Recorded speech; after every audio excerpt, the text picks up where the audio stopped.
لا يأتل أولو الفضل منكم والسعة أن يؤتوا أولي القربى والمساكين والمهاجرين في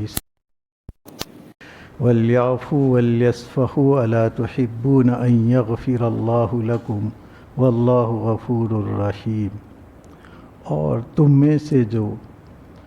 فضل اور کمال والے ہیں اور مالی وسعت والے ہیں وہ یہ قسم نہ کھائے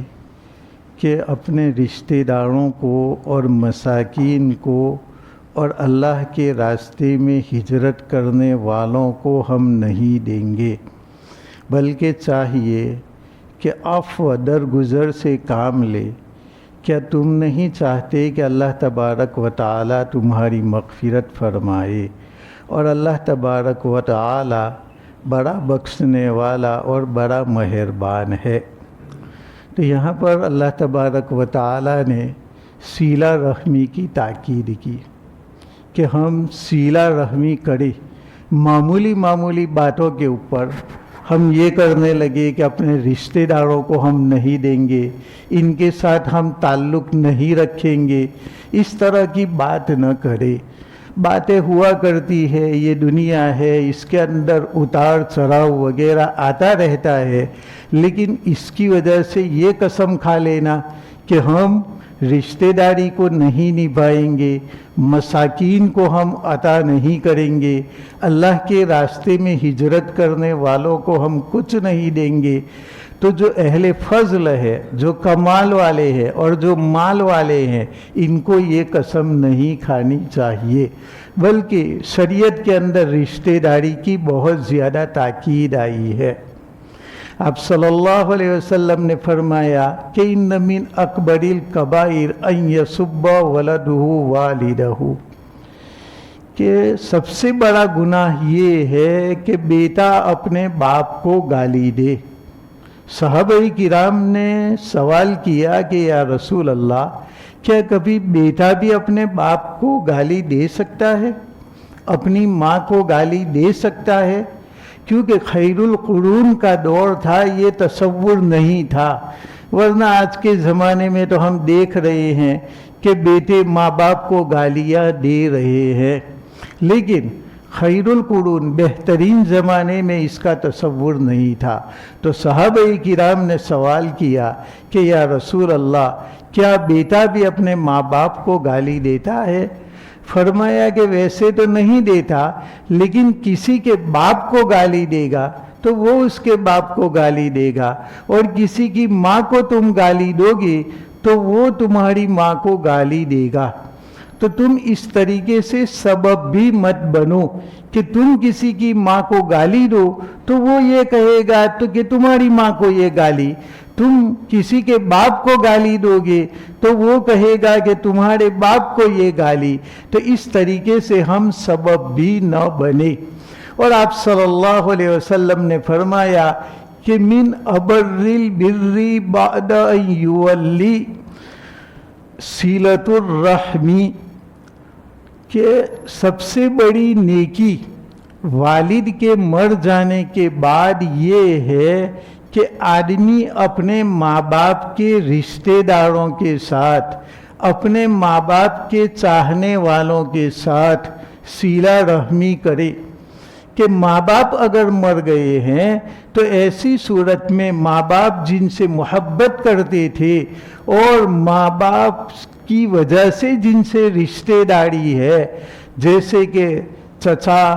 دادا، چچا کا بھائی، یہ باپ کی بنا پر رشتہ داری ہے، خالہ، ماموں، خالہ زاد بھائی، ماموں زاد بھائی، یہ ماں کی وجہ سے رشتہ داری ہے، تو ان رشتوں کو بھی ہم نبھائے اور ان کے ساتھ بھی ہم اچھا تعلق رکھے۔ آپ صلی اللہ علیہ وسلم نے فرمایا